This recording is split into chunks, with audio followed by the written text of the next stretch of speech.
private love affairs. That is my love affair with this library. That's how they should be, because it's such a lovely institution. I think libraries, we have put all the signs in our windows, don't shut our library.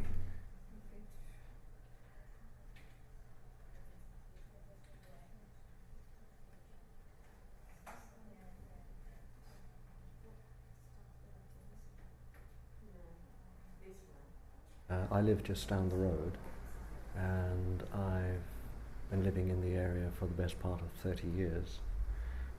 So I'm, not just for the use that I make of it, I'm very aware of what an important facility is for a wide range of people who, for whom it's almost a necessity.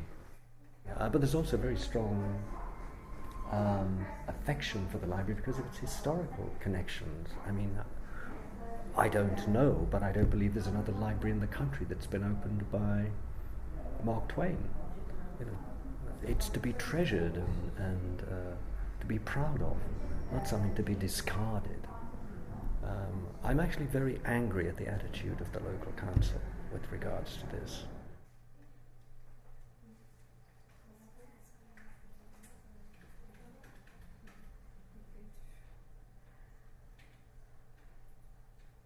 I've always used libraries from I was a child. You know, we were encouraged to use the library as children, and I just have a love of books, and I brought up my children that way. Yeah, my mum brought me here from like 3 or 4 and took books out for me, and I'd read them. And then as I got older, with my local primary school, they used to take us here and the class, and we'd read, and if we wanted, we could take the books home later. And it just really encouraged my thirst for reading. Education is getting the whole person, getting knowledge that has nothing to do with passing an exam, reading about places you'll never go, but feeling like you're there.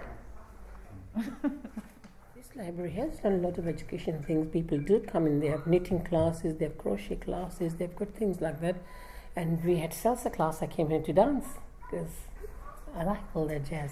I think it's part of the community. It's ingrained into the community. I think it's very important because the other libraries are too far away. Anyone with young children or the elderly will not be able to get to a library.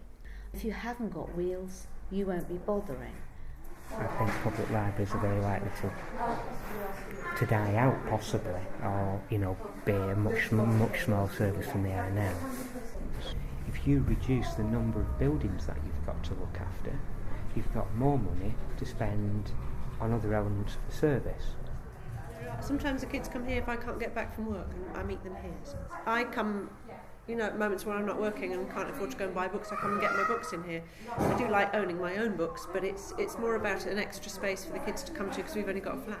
A lot of the figures that are being used do support the argument that the library should be closed.